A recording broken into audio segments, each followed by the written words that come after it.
Hoje nós chegamos mais uma vez ao que, para mim, é uma das épocas mais lindas e gostosas do ano, não é mesmo? E a Igreja Batista no Centro vai começar hoje uma nova série sobre os adventos. E as estações do advento, elas são formadas pelas semanas que antecedem o Natal. É uma época de espera, é uma época de antecipação, cujos ritmos nos levam a viver as expectativas das promessas descritas nas profecias acerca da vinda do nosso Senhor Jesus Cristo e dos acontecimentos marcantes sobre o seu nascimento. É um tempo de aprender sobre as implicações para a nossa vida atual. De fato, nós temos um Deus que assume o nosso lugar e Ele providencia os meios para a nossa salvação. É um Deus fiel, um Deus que cumpre as suas promessas e que também nos prepara para vivermos enquanto nós estamos aqui, aguardando a sua segunda vinda. Você é o nosso convidado para estar conosco nessa preparação para a comemoração da primeira vinda de Jesus, no Natal. O dia em que o nosso Deus se fez carne e habitou entre nós. O dia em que a luz raiou em um mundo de escuridão. E também para que nós possamos aguardar com grande expectativa a sua segunda vinda, que não será como um pequeno bebê, mas será em glória e poder para restaurar a sua igreja. É neste tempo que nós vemos o surgimento de luzes.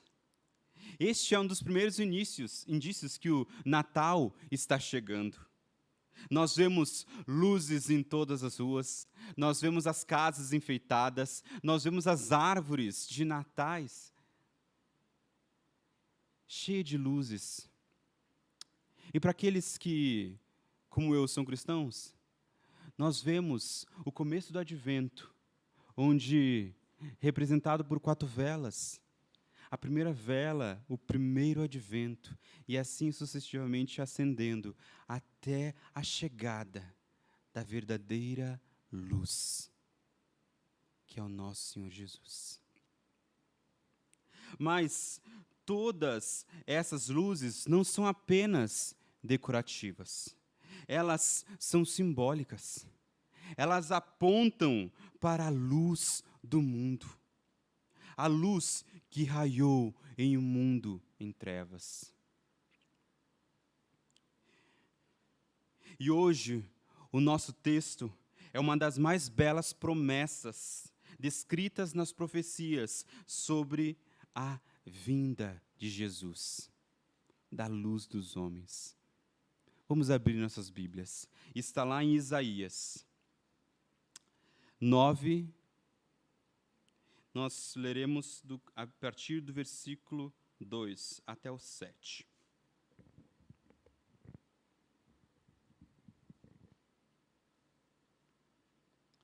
A palavra de Deus fala assim: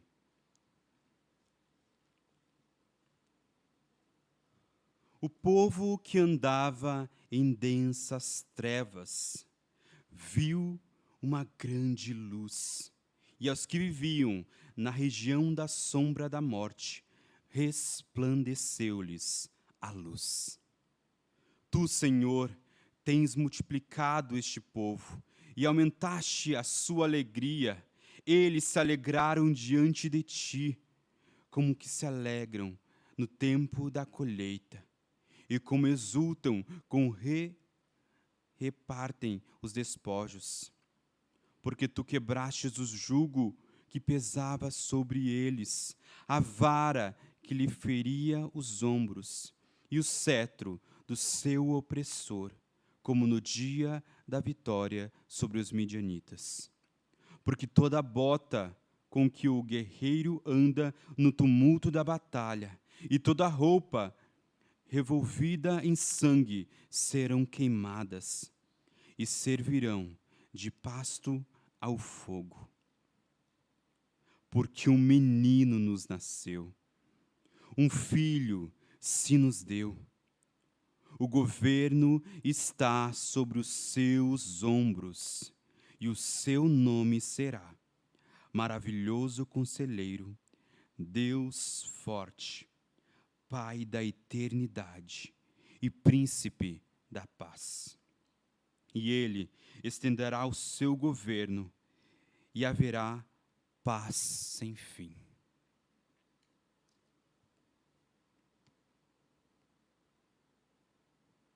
Que texto, que profecia. Não importa o que você pretenda fazer em algum cômodo qualquer quando está escuro. Primeiro, nós precisamos acender a luz, ou nós não vamos conseguir enxergar nada. O Natal contém muitas verdades espirituais, mas será muito difícil nós entendermos as outras sem compreendermos, primeiro, que o mundo é um lugar escuro, cheio de trevas, e jamais nós encontraremos o caminho ou enxergaremos a realidade a menos que a luz de Cristo dissipe-as de nossas vidas. No início do nosso texto, Isaías nos diz que o povo andava em densas trevas. Mas em que sentido o mundo está em trevas? Na Bíblia, o termo trevas se refere tanto ao mal quanto à ignorância. Significa primeiro que o mundo está repleto de maldade e sofrimento. Mas isso não é algo novo. Começou lá no início de tudo. Quando Deus criou todas as coisas, de uma maneira extraordinária Ele fez. Das trevas Ele trouxe luz. Do caos Ele trouxe ordem. Ele formou o céu, a terra e os mares. Ele preencheu com inúmeros animais de diversos tipos de espécies.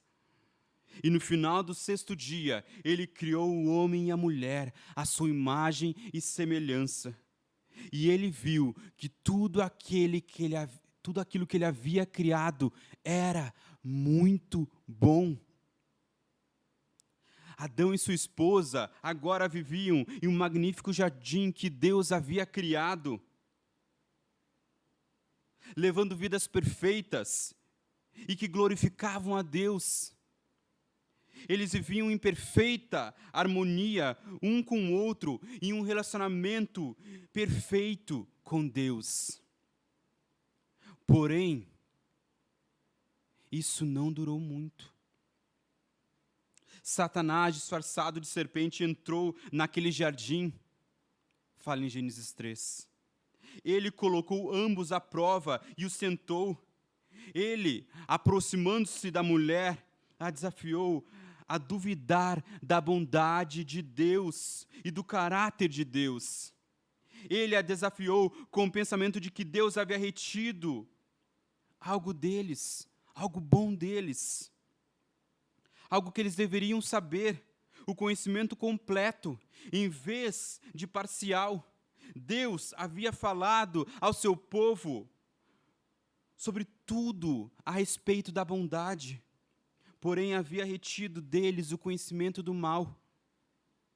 A serpente tentou Adão e Eva acreditarem que só seriam completos a menos que soubessem acerca do mal também. O homem e a mulher acreditaram nas mentiras da serpente. Eles duvidaram da bondade e do caráter de Deus e decidiram buscar o conhecimento do mal. Eles cometeram o primeiro pecado ao comer do fruto proibido que Deus havia dito para que eles não comessem. Foi um ato simples, comer do fruto, mas que representava algo muito maior por trás. Foi a primeira rebelião. Neste ato, neste pecado, eles declararam independência de Deus. Logo, eles descobririam que tudo não passou de uma fraude da serpente. Eles haviam sido enganados e, de imediato, perceberam que o mal não ficaria apenas lá fora, em algum lugar além deles, mas agora ele estaria dentro deles, brotando no interior de cada um deles. E de repente, não apenas conheceriam a respeito do mal, mas tinham se tornado a própria maldade. Obscurecidos em seus pensamentos egoístas. E no momento exato em que cometeram pecado, despencaram com eles, juntos, todo mundo para dentro dessa escuridão, dessas densas trevas. O ato deles agora introduziu a morte, introduziu a destruição, a degradação daquilo que Deus havia criado muito bom. O mundo havia caído agora. Já não era um lugar de comunhão ininterrupta entre Deus e o homem. Era um lugar de comunhão rompida agora. Um Deus entristecido expulsou a humanidade do jardim para fora de sua presença. Deus e a humanidade agora estavam separados e a relação deles havia sido rompida. E a partir disso, vemos o mal tomando conta daquilo que era muito bom. Nas Escrituras, nós vemos inúmeras listas sobre a maldade humana. Elas descrevem como injustiças, perversidades, avareza, maldade, homicídios, engano, malícia, imoralidades sexuais, impurezas, libertinagens, idolatrias, feitiçarias, inimizades, rixas, ciúmes, iras, discórdias, divisões, invejas, bebedeiras, orgias. Os homens são descritos como difamadores, caluniadores, inimigos de Deus, insolentes, arrogantes, orgulhosos, inventores de todo tipo de mal, desobedientes aos pais, insensatos, desleais. Essa é a imagem do homem caído, perdido e afundado em seus pecados. Esta é a imagem do mundo em trevas, envolto em densa escuridão.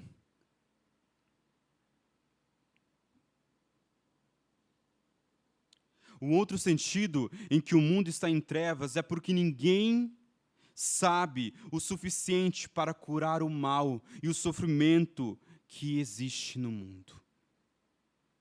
No final de Isaías 8, ele explica por que necessitamos da luz de Deus. Nos versículos 19 e 20, ele primeiro vai dizer que os homens haviam agora consultado médiuns, feiticeiros, em vez de Deus. Até que o capítulo chega ao fim, E nós vemos ele descrevendo a humanidade. Aflitos e famintos vaguearão pela terra. Quando estiverem famintos, ficarão irados e, olhando para cima, amaldiçoarão o seu rei e o seu Deus. Depois olharão para a terra e só verão aflição e trevas e temível escuridão, e serão atirados em densas trevas. O que aconteceu aqui? A humanidade, voltando-se para a terra e para os recursos humanos, com o intuito de consertar o mundo que estava em trevas, recorrem aos seus especialistas, aos místicos, aos médiuns, aos sábios, em busca de soluções. Eles dizem, sim, nós estamos na escuridão, mas nós podemos vencê-la com os nossos próprios esforços. As pessoas afirmam o mesmo hoje em dia. Alguns se voltam para o Estado, alguns se voltam para o mercado, para o dinheiro, para as finanças, para os recursos deste mundo, mas todos se voltam para a tecnologia, para as ciências. Contudo, todas estas se identificam com a grande pretensão de querer salvar a si mesmo. As coisas estão escuras, mas nós acreditamos ser capazes de pôr um fim na escuridão com o nosso próprio intelecto e com a nossa própria inovação. Mas nós vemos, todos os dias, que o mundo está cada vez mais mau. O mundo está cada vez mais maldoso. Nós não precisamos olhar muito para fora. Nós vemos como o amor se esfriou em nosso meio. Como nós conseguimos passar por pessoas pedindo comida e não ajudar. Pessoas estão se utilizando umas das outras. Guerras. Pais abandonando filhos, mães matando seus filhos no próprio ventre. A humanidade está cada vez mais maldosa, mais mal. Cada vez mais envolto em densas escuridões.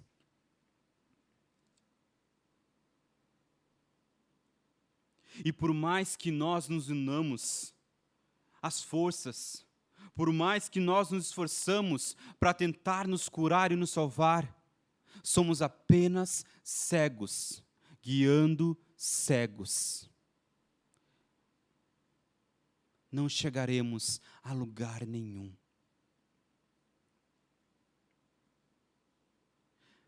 A mensagem do cristianismo é essa. As coisas vão muito mal. E não temos como nos curar, não temos como nos salvar. As coisas vão mesmo muito mal. Mas há uma esperança. A escuridão não é o final.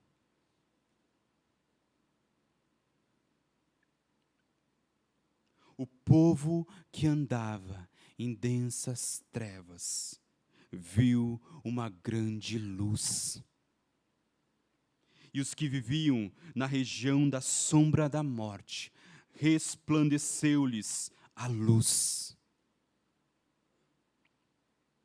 Quando cada tentativa humana de levar a luz tiver falhado, então Deus trará a própria luz. Não em si por algo que fazemos ou porque nós merecemos, mas por pura graça e amor de Deus.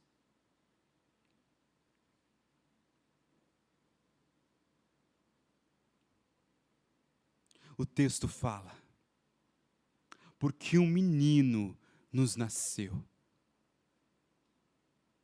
a luz raiou, um filho se nos deu, um filho nos foi dado, o governo está sobre os seus ombros, e o seu nome será Maravilhoso Conselheiro, Deus Forte, Pai da Eternidade e Príncipe da Paz. Alegre-se, a luz chegou.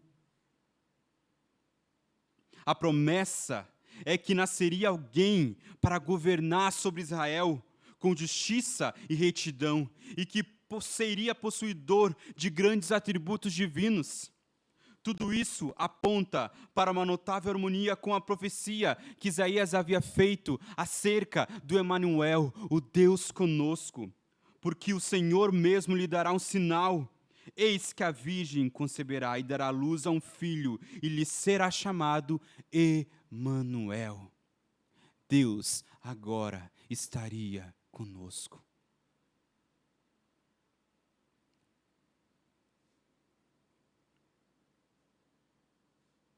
Seja como for, um menino nascido de uma virgem demonstraria que Deus estava agora nesta humanidade caída, neste mundo em densas trevas. A luz estava raiando neste mundo de escuridão. Então ele diz: um menino nos nasceu. E é interessante porque Isaías aqui se inclui com o seu povo em seu livramento. Um menino nos nasceu. Um filho nos foi dado. E este menino possui aqueles traços que manifestariam a presença de Deus em nosso meio. E o governo, estando sobre os seus ombros, significaria que ele seria o rei. A realeza era simbolizada com um cetro sobre os ombros do rei. Então Isaías começa a descrever como este menino seria chamado com algumas características. Como maravilhoso conselheiro, ele governaria com sabedoria infalível e guiaria o povo no caminho reto. E não fará escolhas falsas e nefastas como todos os reis de Israel, como alguns reis de Israel haviam feito e todos os governantes da terra. E como Deus forte, ele poderia proteger e salvar o seu povo de todos os inimigos, e juntamente com o seu conselho maravilhoso, que constituíam as duas qualidades fundamentais para um rei.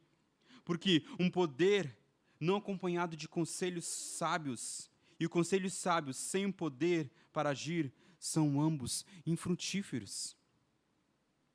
O nome de Deus aqui, Deus forte, juntamente com o título dele de maravilhoso, refere-se claramente à natureza supra-humana que esse menino seria, do Messias que viria. Este nome, portanto, diz que o Messias compartilharia da natureza de Deus, Deus forte, e como Pai da eternidade, ou Autor da eternidade, como João 1,3 fala, que diz a respeito sobre o Verbo divino, aquele que por intermédio de quem Deus fez tudo o que foi feito. Como Pai da eternidade, ele orientará a nação como paternal amor, como um cuidado com seus súditos, como se eles fossem agora seus filhos. E não momentaneamente como os reis da terra, mas agora, eternamente, ele reinaria como um pai de amor. E todos os nomes culminam para o príncipe da paz. E paz aqui não deve ser considerada meramente como a extinção da luta, mas como toda salvação, bênção e felicidade. Seja como for, por intermédio deste príncipe da paz. viria a reconciliação entre Deus e o homem. Que através dele agora tornaria possível a reconciliação também entre nós e o nosso próximo. A principal razão para a ausência do shalom, da paz entre os seres humanos, é a ausência do shalom entre Deus e os homens.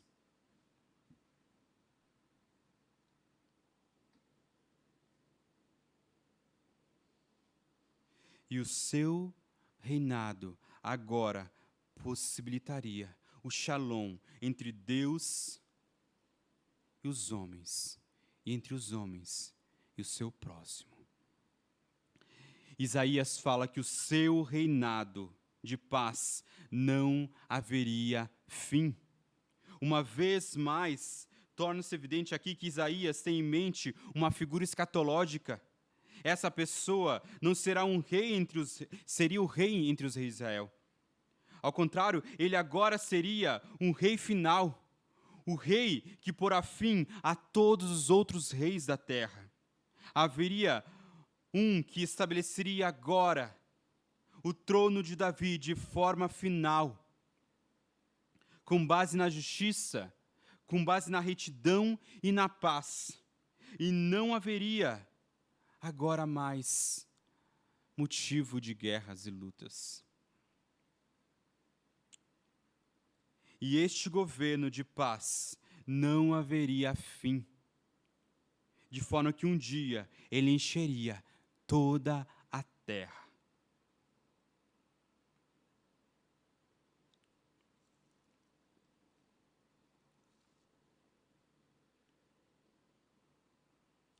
Apesar de Isaías falar sobre as promessas, como se eles estivessem aqui, no presente,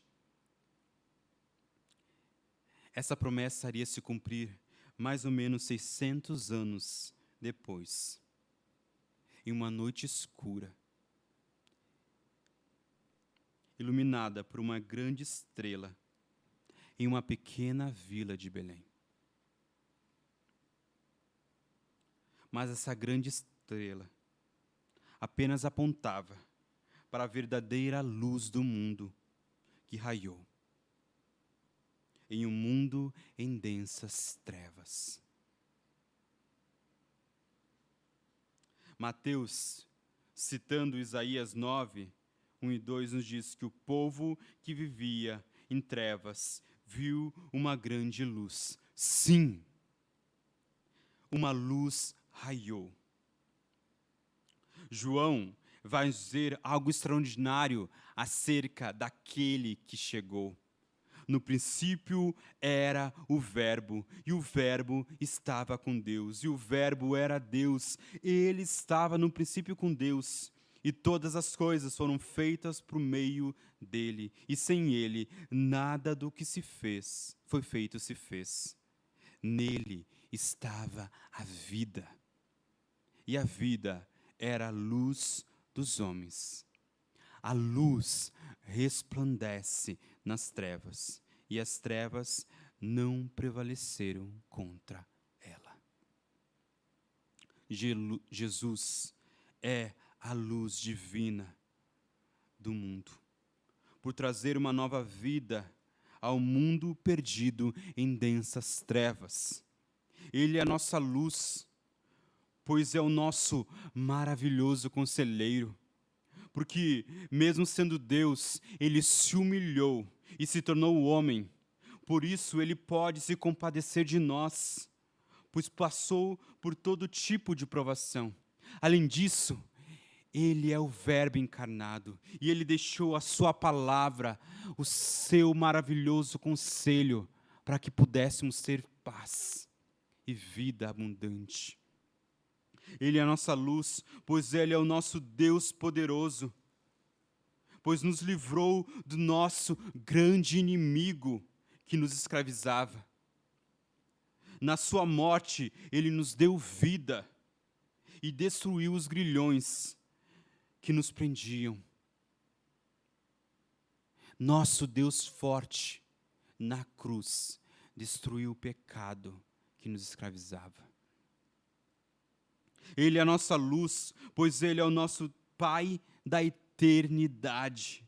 Um Pai que não nos abandona, mas que provou o seu próprio amor para conosco, por ter morrido na cruz, em nosso favor, em nosso lugar, quando nós ainda éramos pecadores, e reservando um lugar em sua casa, ao seu lado, por toda a eternidade. E finalmente, Ele é a nossa luz, pois Ele é o nosso príncipe da paz. Pois pela cruz Ele destruiu o muro de inimizade que estava entre nós e Deus, e assim também entre nós e o nosso próximo, trazendo a paz, uma paz que não terá fim. Jesus é a luz dos homens, quando todas as outras luzes estão apagadas. Mas como essa luz pode ser nossa? Observe o que está escrito. Não está escrito apenas porque um menino nos nasceu, mas também um filho nos foi concedido. Trata-se de um presente. Deus nos deu o maior presente de todos, que só pode ser seu se você estiver disposto a recebê-lo de graça, porque nós não podemos pagar por ele. No versículo 5 de Isaías 9, Isaías nos fala sobre uma grande batalha, mas diz: porque todo calçado pesado de guerreiro e toda a capa encharcada de sangue serão queimados e destruídos pelo fogo.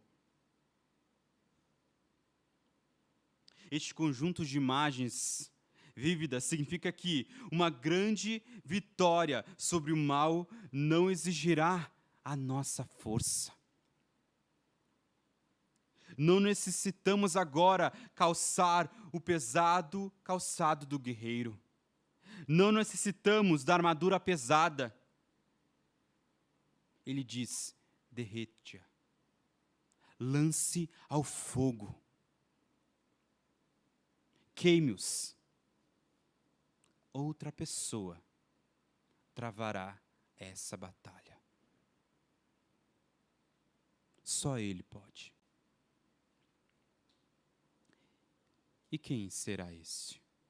Isaías não nos conta aqui no capítulo 9, mas um pouco mais para frente, a partir do capítulo 42, onde ele vai descrever a respeito do libertador que está por vir, sobre quem ele falaria. Mas ele foi transpassado por causa das nossas transgressões. Ele foi esmagado por nossas iniquidades. O castigo que nos traz a paz estava sobre ele. E pelas suas feridas nós fomos sarados. Ao ir para a cruz, Jesus pagou a pena por nosso pecado. Quando confiamos na obra de Cristo Jesus, em nosso benefício, em vez de nossos próprios esforços mortais, Deus nos perdoa. Ele nos aceita como filhos, nos adota como filhos e implanta seu Espírito em nós, de modo a renovar a nossa vida, a nossa densa escuridão, de dentro para fora, nos iluminando, à medida que nos transforma à imagem da luz, da verdadeira luz que é Cristo Jesus. Essa grande salvação, essa luz que resplandeceu sobre mim, sobre você, com toda a nova vida, toda a verdade, toda a beleza que ela traz, é concedida como um presente a nós. Nós não precisamos lutar por ela, porque um menino nos nasceu. O único modo de recebê-la é admitindo tratar-se de um presente de graça, da graça de Deus. Essa é a maravilhosa mensagem do Natal. Um povo que andava em densas trevas viu uma grande luz. Os que viviam na região da sombra da morte, resplandeceu a luz. Jesus é a nossa luz que chegou. Vamos orar e agradecer a nossa luz que nos tirou das trevas.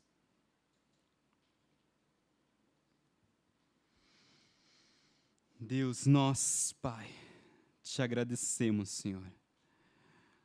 Não há outro modo de começar, Deus, essa série, senão agradecendo, Pai, que o Senhor veio. A luz chegou para os homens que estavam perdidos em densas escuridões, Pai. A luz chegou para nós, Pai, que estávamos perdidos, Pai, neste mundo em trevas, Pai. Se não fosse por ela, Pai, se não fosse por Jesus, nós ainda estaríamos, Pai, perdidos, Pai, aflitos e famintos, vagando pela terra, sem esperança. Mas graças a Deus por Cristo Jesus, a nossa luz, a luz dos homens que ilumina o mundo em trevas, Pai. Obrigado, Senhor. Obrigado, Senhor. Obrigado, Deus, porque é somente através desse teu grande presente que é Cristo, nós podemos agora ter paz, através do nosso príncipe da paz, Pai. Obrigado, Senhor, porque na cruz o Senhor trouxe vida, e vida abundante para cada um de nós, Pai. Que possamos, Senhor, agora, Pai, nesse tempo de advento, Pai, nos lembrar, Senhor, sua primeira vinda, Deus. E, Senhor, esperar com grande expectativa a segunda vinda, onde, Senhor, definitivamente, Pai, vai nos livrar deste mundo mau e resgatar, Senhor, a tua igreja para a tua glória. Senhor, nós te agradecemos e dizemos juntos, Maranata, ora vem, Senhor Jesus. Amém.